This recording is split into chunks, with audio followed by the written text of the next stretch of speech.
This is AV SuperFriends On Topic, a 30-minute monthly roundtable focused on a single topic. This discussion will be opinionated, to the point, and saturated with our well-known blend of painfully won expertise and deeply ingrained immaturity.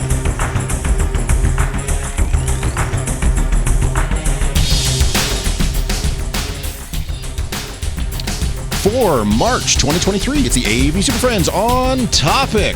Welcome back, everybody. Time for another Friday afternoon podcast adventure with the AV SuperFriends. Though we do have a bit of a lineup change today. We'll get right into that. My name is Chris Dector. I'm joined today by Jamie, Larry, Justin, and friend of the show, Joe Way. Welcome, Joe.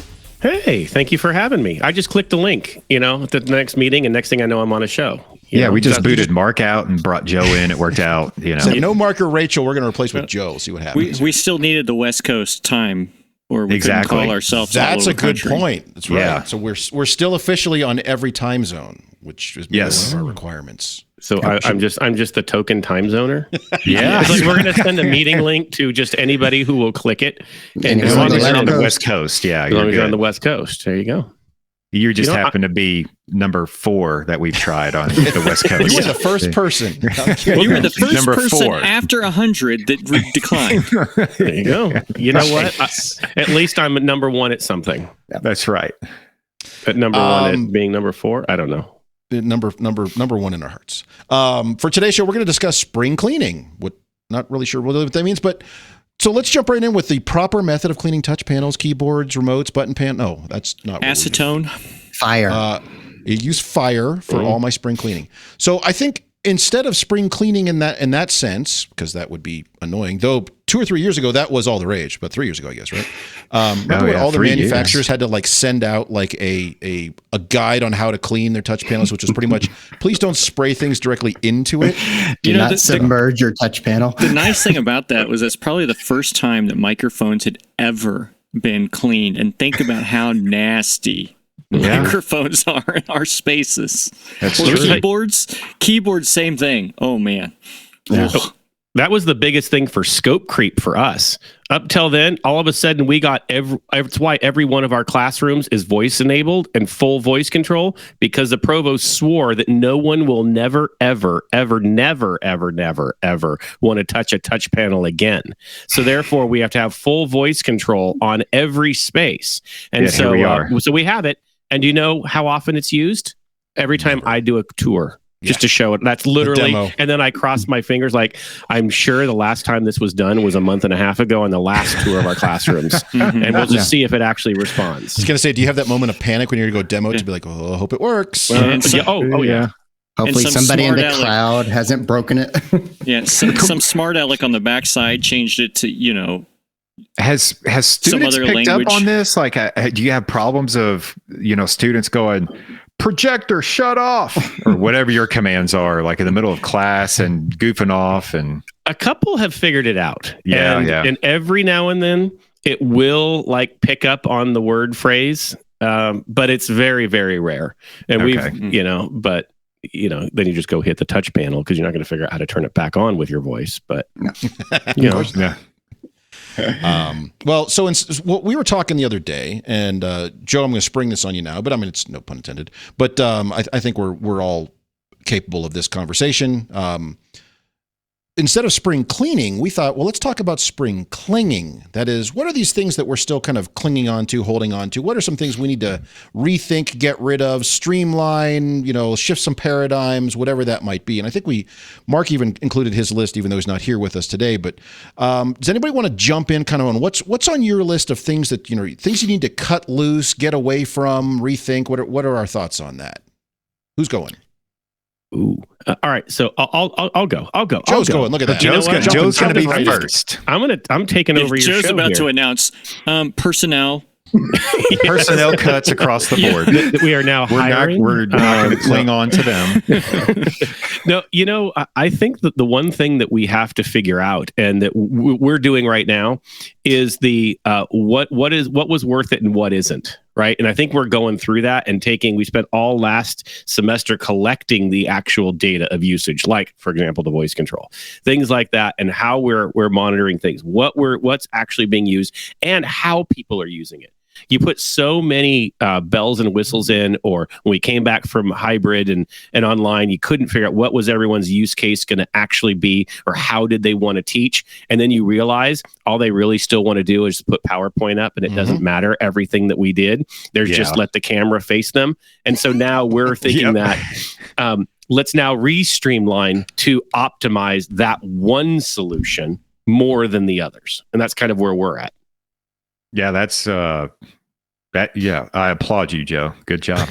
Seriously. I mean, because I know I think we all feel like, USC maybe overdid things, which, you got money and resources and all that, which is awesome. But then now you're kind of going back and let's be more intentional about this. So, kudos to you on that. Yep. Yeah, I know. And I think that's exactly it. And, we kind of knew it ahead of time, right? We knew that none of this was really going to be used. But when the money's rolling in and the requests are going in, what do you say? No, right? So you do it, right? Yeah. And here we are, back to fancy PowerPoint players.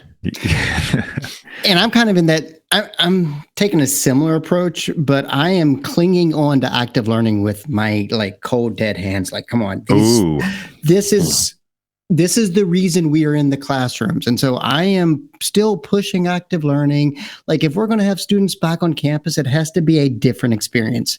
If all we're doing is Sage on a stage, PowerPoint, then we can give that experience lots of different ways.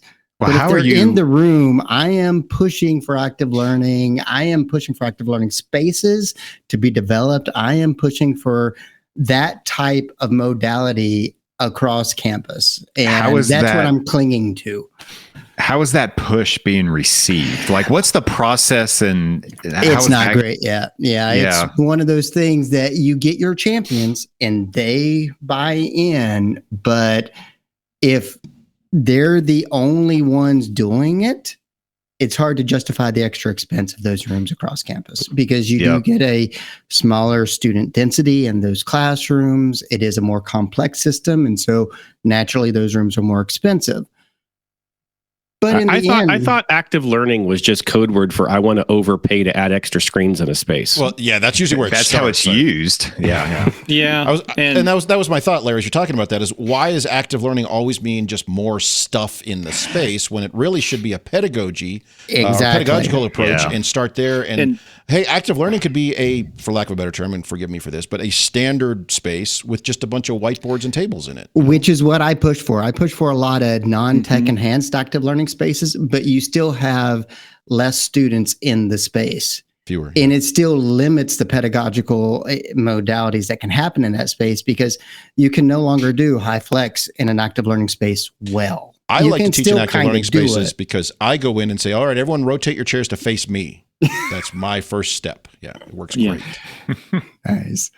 Is anyone, by the way, has anyone experienced that? You have a pre-COVID, fully built out, highly technological, whatever, very expensive space with lots of stuff in it, and you go by later and you can see that they've moved all the tables and chairs to just be like a lecture hall, and I'm like, why are you in this room? Anyway. Yeah, we call that Tuesday. And I know, yes, everyone's in that room because their office is in that building, or it's the newer building with newer classroom with the nice furniture in it or something. There's always a reason, but yeah, it's trying to match faculty with spaces. The air conditioner works better, or the air conditioning works in that building. Yeah.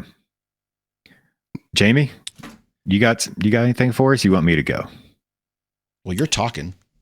Yeah, you're the one that opened your mouth. All right, well, damn, I'll go. All right. So. Got kind of three things here, and they're not really related. So never mind. I'm ready now. All right, Jamie, go ahead. No.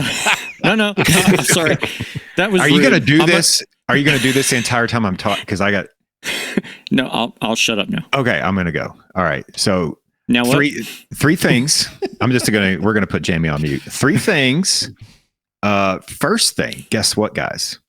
What? I'm removing Zoom rooms, and I'm making them Zoom capable. Oh, you got buy-in for that? No, well, so yes and no. Yes. It's weird. It's kind of per department, right? Because we're very siloed here because everybody owns everything. It's not WKUs, it's biologies or it's nursings, right? So nursing has the two biggest Zoom rooms on campus, like 150 students per classroom, tiered seating, 4 displays. It's crazy. Overkill. ridiculous type stuff. So now we're taking all this stuff out and everybody's super happy about it. How do Larry's they turn got it a on? question. How do they turn on the systems now? Voice. Oh, you have voice no control. idea. So we had It's a collection of IR remotes on the table. So we had the 1060s there from Crestron, and then Zoom broke that, and then we added a neat pad. So you had two interfaces. So it was awesome. So now we're like, you know what? F it. We're going to take all this stuff out. We're just going to make it a classroom, and we're going to make it Zoom capable. And so we're in the middle of doing that. So that's a positive thing. So that's going forward. And kind of in that first subject, we're actually, as of last week, finally removed all of our codecs, like the true codecs. Like we finally got the last one off our campus. I know. As of last week? Yeah. Justin, I do want to warn you, in about, since you just removed your last codec, in a couple of years, there's going to be this thing called COVID. So you're going to want to watch out for that. Yeah. So, yeah. Also buy Zoom stock. Hot tub time machine. Yeah. Buy Zoom stock right as they've let go of everybody. No, he's back in like 2016. So he's got a couple of years. Hot tub time machine time. Mm-hmm. So Kentucky runs a little bit behind.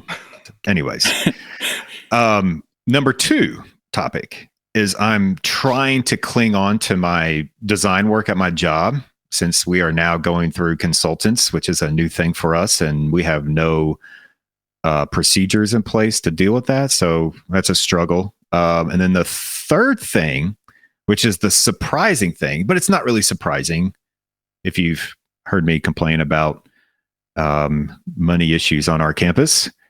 We've had a rash of phone calls for used displays in surplus. And so our project manager is constantly going back and forth to see what has been turned into surplus and to see if the TVs are good enough, and working with the procurement office, oh my gosh, which is under surplus. And then he's organizing the faculty to go get the TVs and telling them, we don't support this, don't install it, don't call us, but we have a TV because they can't afford a TV. Why is the lack of support in writing? Yeah.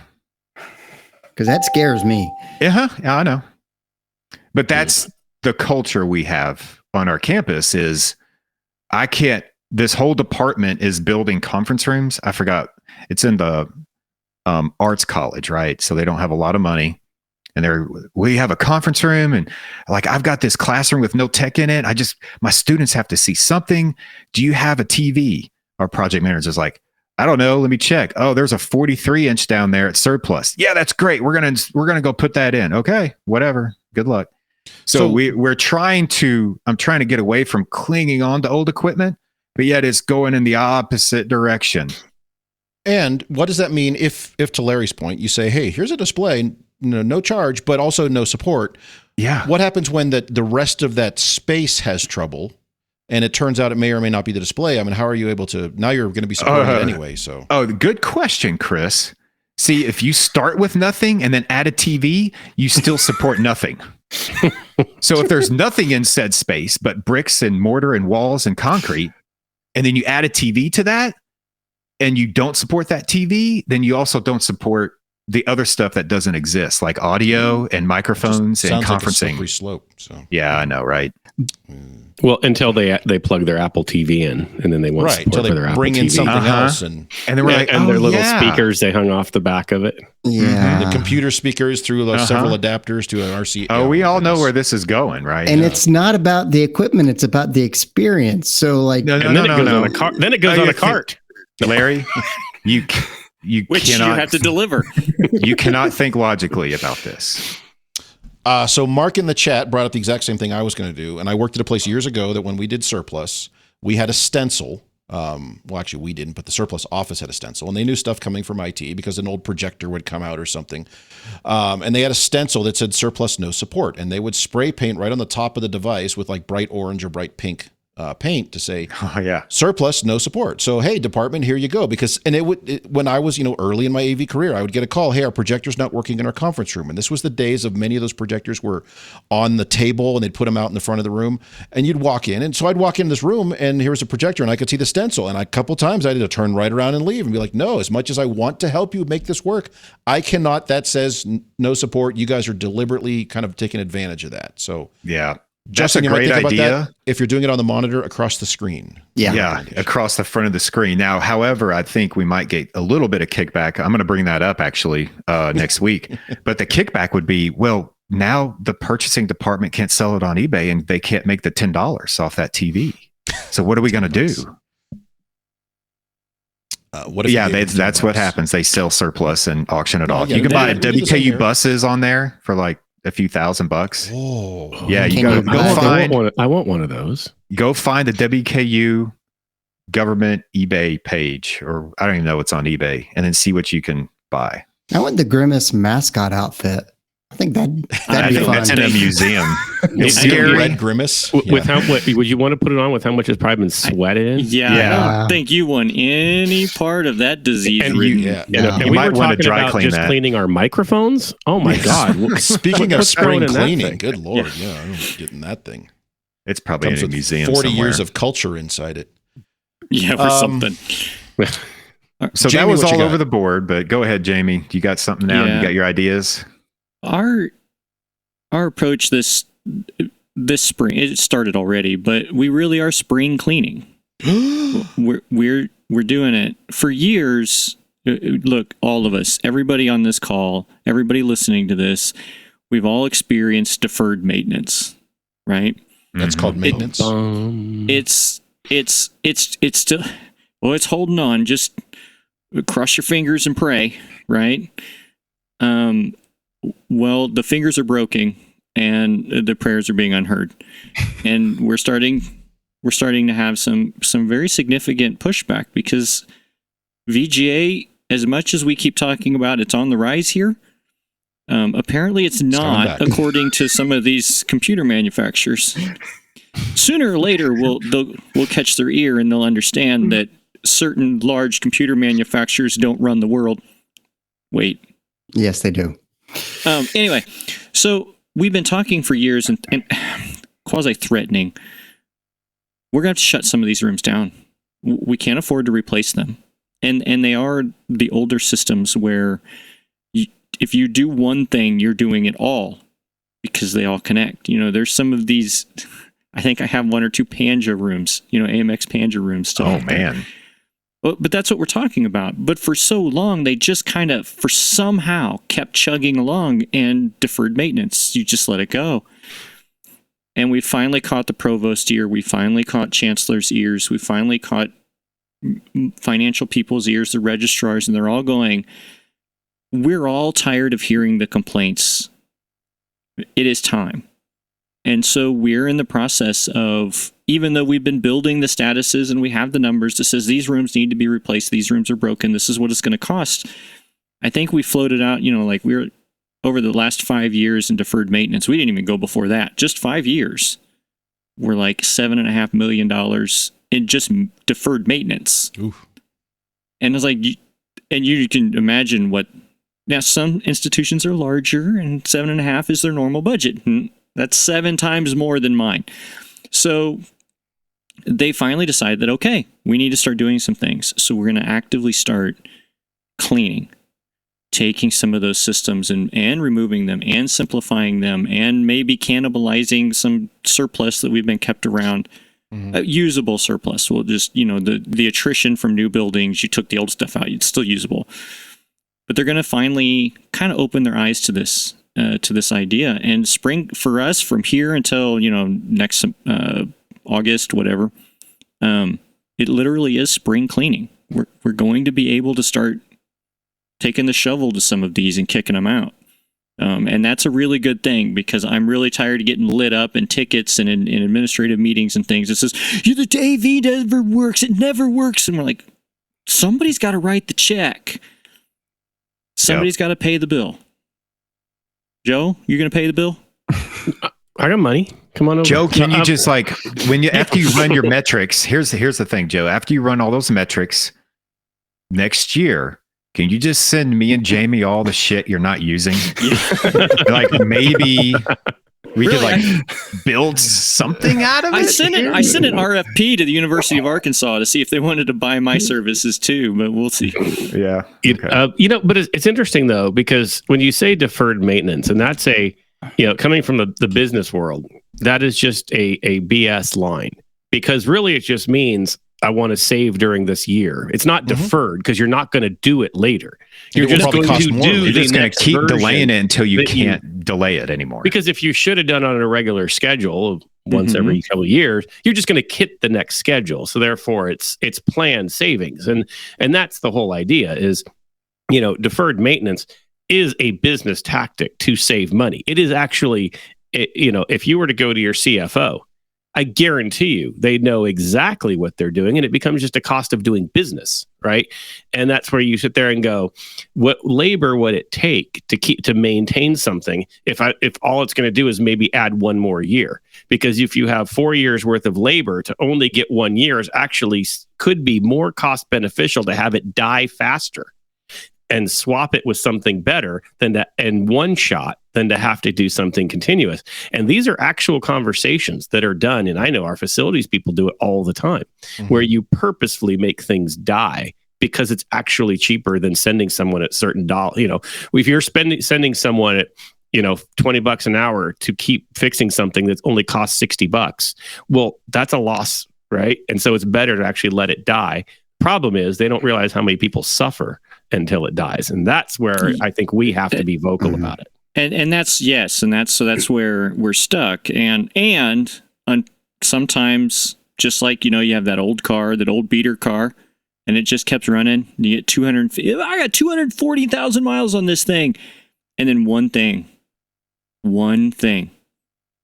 the brakes went out. Oh, wait, the brake line was rotten. Oh, wait, the pump is bad. Oh, wait. And now your cost of a new car into repairing that old one. And we're there. And too many. I mean, they all died this year. They were all on hospice, and they all died today. And that's what sucks, because they're not spread out. Yeah, I've kind of experienced the same thing this year with the rooms that were supposed to be replaced on the replacement cycle last year. We've gotten a lot of tickets from instructors commenting of how the room is old, the projector isn't very good anymore, and that kind of thing. And I'm like, equipment didn't came in. It's still not in. Thank you, certain companies, but it will be in soon, and we'll replace it this summer. But it's more tickets this year than I've ever gotten on that kind of thing. You know what? Zoom runs just as well on XGA as it does on 4K. Trust me. Yeah, but when the projector's almost out, you can't see it either way. But question for you. So do you think, though, this is a part of the pandemic, the fact that there are things like projectors that we just put off, right? When we got that money, we were all focused on cameras, microphones, stream, right? And then where your projector might have been on its refresh cycle, we just said, kick the can. No one was here for a year.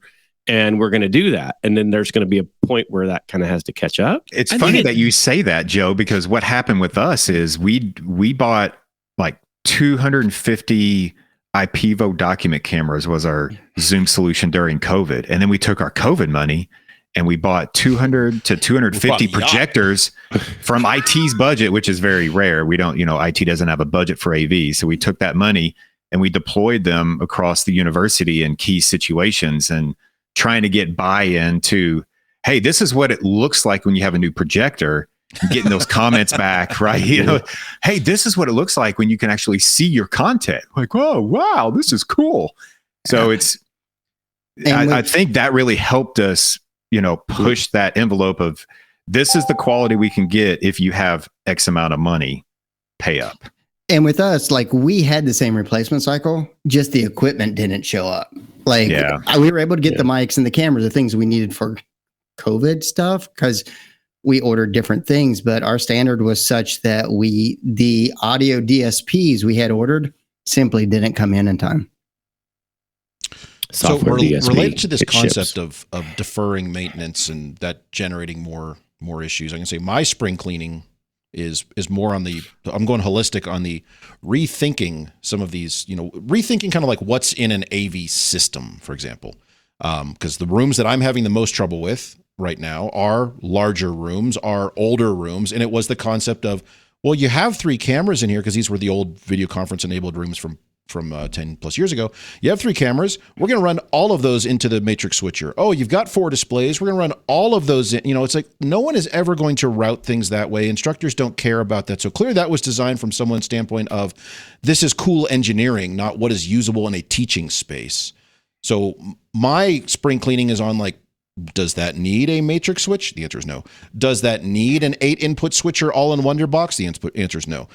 Can we rethink how these things are done to streamline, to simplify, to make it easier? Because if you look at, to Joe's earlier point, if you look at the metrics of what people actually use in the space, they are not routing different outputs to different sources to the 3 different outputs for confidence monitors, the one in the front and the 2 in the back of the room sort of thing, plus the ones in the back of the room are too small to actually see content on, things like that. I get it. Somebody thought this was cool and they had some one-time funds or they had some special money set aside in 2013 and they started doing this. It's clunky and awkward and not great. And, I upgraded a big lecture hall over the holiday break, completely changed the underlying control system, changed, how we're doing transport, changed everything in the room. There's not a single thing we reused from the existing space. I haven't received a single ticket on that, knock on wood, in the entire semester because we made it simpler, we made it faster, we made it easier. They were asking about, for example, camera controls in the touch panel and things like that. And I said, I removed 40% of the buttons from what was in this UI. I just got rid of things. I looked at what you were using. No one ever pushed this button. I got rid of it. It's not there. So that's going to be my spring cleaning, is rethinking how we're doing stuff. Now, yes, so I'm rethinking the methodologies, I guess. And yes, I also have all that old stuff I'm going to try to get rid of. I've got storage rooms full of things. I have a storage room that is known as the dungeon because it has probably 20 plus year old, screens. Actually, I did see there's a projector screen back in the corner on the floor, which makes me wonder, why is that there? Because first of all, that's way off warranty. Secondly, it's probably the wrong aspect ratio. You almost guarantee that's 4:3. Thirdly, even if you plug that thing in and it works, how long is that motor going to hold up? How well is that going to work? Why do we have things like that? So there's just a lot of stuff that has built up over the years under that concept of we might use this someday. Well, if it's been there that long, I can guarantee you're not going to use it. Now, on the other hand, I will say, and I have this battle with my staff all the time, that stop getting rid of things like equipment racks or rack rails. I mean, that stuff hasn't changed in 60 years, nor will it change in another 60. So just because it's old, don't get rid of that. So, and it probably won't break either, right? And it probably won't break. Yeah, exactly. It's not going to fall apart. I rescued a whole stack of QSC amps the other day. I was like, what are you doing? Those will never die. Jamie, weren't you just complaining you had too much stuff? And yes, those will die eventually, but so that's my high level thing. There's getting rid of that old stuff and rethinking how we're doing things to streamline, to make things simpler, because again, Joe brought it up, look at what they're doing in these rooms. We build out all this fancy stuff and they just want to show their 4:3 PowerPoint on their 21:9 screen. Yep. Speaking of 21:9. Oh, you did it. Seriously? Hey, 21:9 is the future. Can't we go one episode? No, it's not. No, in 2023, probably not, Larry. We brought this up at the beginning. We decided instead of doing a news segment, we want to do a teaser segment. So this show is coming out so when you're listening to this right now, it's in that first week of March. Go check our Twitter. So Larry, get it figured out. Assuming that I'm not in Spain and I actually put it up in time, which I won't be, but I will be in Tokyo. So get it to me ahead of time. In March? Yes. Yeah, the last one was delayed because I got it to Joe as he was traveling, and yeah, that was a bad idea. So check out the Twitter. We want to know, what are your thoughts on 21:9? We're starting to see a lot of 21:9 hardware, a lot of software, and a lot of specific push from one particular company, Microsoft. Is this a real thing? No. Is it something we're all going to be looking at? Yes. But is it going to show up in our spaces? No. Larry, you talked about the critical math last time, which is, I think, something that people forget is, yes, a 21:9 120-inch display is bigger than a 16:9 90-inch display, or is it? So do the math. Actually, it's a 96, I think. But do the math on that. So we want to hear from you. What are your thoughts on these wider aspect ratios? It works fantastic on a desktop. Does that translate to a classroom, to a conference room, to a learning space of some sort? Maybe, maybe not. I don't know. I'm just going to hold on to the 21:9 will not be real until there's also 21:10 to cause problems. Yes. When we have both of those, then it's real. But then it's real. And 21:10 would actually help with the height issue of the 21:9 screens. Larry's I'm saying, but what if you also thought, and we actually did like level 5 walls and writable walls instead of worried about what projector screens we have. Because yes, we still all have our 4x3 projector screens that we're just using our 16:9 projectors on. You just adjust the stops and cheat it up. Yeah, why not? We just use the walls instead, and it doesn't matter if it's 21:9, 16:9, 4:3. It just shines on it. Oh, see, I'm not thinking about that. I'm thinking about element height because element height is the issue. You have to go wider, to maintain the same height, but most people stay the same width and they go shorter. So it's kind of the same thing we did with 4:3 to 16:9. Yes, we crunched it down vertically to fit, and it's going to go the wrong direction. So. And that's where I was going to go. I mean, remember the good old days when you used to be like, well, I'm getting a new 40-some inch TV because that was big. You remember that? It was big, 43-inch TV. And you're like, wait, my 27-inch tube is the same when I'm watching standard definition television for the local newscast that hadn't upgraded yet. It's the same damn size. Yep. But it sounds bigger. Now, there are some benefits to it. I think we will see more professional products out there. I think that it is a fad. I think that for 5 years, it will be awesome. For 6 years, it will be like 3D. 3D is what, every 10 years? I think it reappears every 10 years. I've been through at least twice in my professional career. So yeah. Even VR, for God's sakes, goggles. It's about every 12 years we see a new version of VR goggles. But I do believe it is a thing. And then I just know there's campuses across the country where they have put ceiling recess screen, which is a horrible idea on a whole separate I got 100 of them. They're terrible. I hate and it. soffits at the front of the room. When you add a 21:9 screen, now you're really causing a lot of other issues. Larry, I'm going to send you a photo of the room in this very building, in a conference room. No. Where there was a recess screen into the sheetrock, and when you could see where they put in a new one because somebody came in on the weekend to change out that sheetrock who is not a pro at redoing walls, and you can see where they did some hacking around it. It's pretty bad.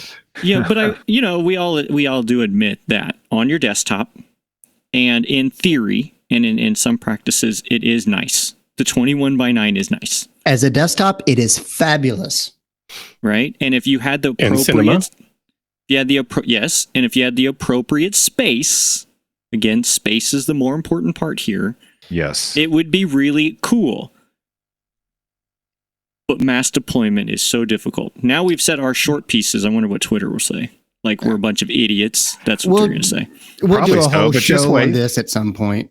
Probably We'll do in ABS Live every or show, something. Larry. We're going to have the 21:9 segment. That's what. It's We need to reflect back on this in about 2 or 3 years. Let me set my reminder on my calendar. 5 or here. 6, so we make sure we're bets? past the hump. You're gonna Oh have to start buying them. Okay. It's a license fee. Like you can now buy the premium version, so you get ChatGPT and Teams. Now you can get the license fee to get 21:9. And the next firmware update breaks it and bricks conference rooms across the country. Well, so that does. I mean, when this first started making noise last fall, I asked a couple of the AV transport manufacturers about it, and they all had the same response that in theory their scaling engines would do it, and they're starting to look into implementing it, but most of them are actually reducing the resolution in order to maintain the aspect ratio. So you have to start looking at numbers on that, and I know that's one of the challenges that Microsoft does with Microsoft Teams. Is it uses a slightly different resolution for things. So anyway, there's more to it than just this screen is wider or I can show more stuff, because in some cases you're actually showing less stuff. Well, that's what the Rave publication article I was sharing with the group earlier basically says. Like, Microsoft didn't design it with that Larry, I was trying to get resolution in around it, mind. but now I have to put that in the link. You have to put it in the notes now, but it's worth reading just for the fun of it. All right. Well, any last wild predictions on 21.9 or spring clinging, or how you want to clean your I think touch panels? 21.9 is going to maybe get more popular in the home before it gets popular in commercial Absolutely. and learning. Now, that's an interesting. Yeah, Like I could see that I agree. happening first before, like 100%. and then we realize it's trash in the classroom. No, Well- but here's what happened. No. Here's what's going to happen. Like I said before we hit record, it's going to be in Costco, and you're going to get people take it home, and they're going to love watching cinema movies on it, and they're going to put it on their desk because now their desktop monitor is going to be in it. And what do faculty use to make their PowerPoints and stuff? They Keyboards use and their mice. desktop, Sorry. and they are going to start coming in with content made in 21.9 and then ask why it looks so bad. And then we're going to have to. I completely agree. Like, if it takes off in the residential, just like everything else, Blu-ray, HDMI. If it takes off from residential 16:9, we're going to see it in the classroom. So I pray to God every night it does not take off in the residential market. I think that's more of a high-end residential thing for short term. It filters down. There were already things at a consumer price point that could get there. It was all over the place, more than not I thought. in Kentucky. He's talking California prices, not Kentucky prices. Yeah, exactly. Like $500 is the limit for a TV. Like, it doesn't matter what size. It's just $500. Anything more, I can't afford it. So if you get it on Black Friday, that $500 goes further and you get a bigger TV. Yeah, exactly. I'm going to stand in line for 24 hours, but I'm only paying $500 because my time's not valuable. My time is worthless, but it's $500. That's all. $500. I think we officially went off the rails. Yeah, this is not an off the rails show. It's creeping, isn't it? Yeah. It was just tease a thing on Twitter, and then it became a whole thing. So look for our new segment every week, 21 by 9. Where are we this week? Thanks a lot, everybody.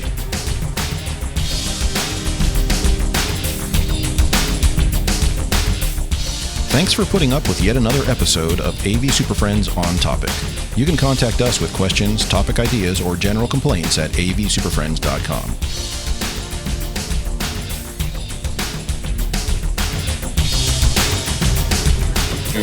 Nice work, everyone. Sharp broadcast. Really good. Everyone on the floor as well. Really a lot of hustle. I liked it. The opinions expressed by the AV SuperFriends are solely those of the individuals and do not represent their respective institutions, organizations, companies, or clients.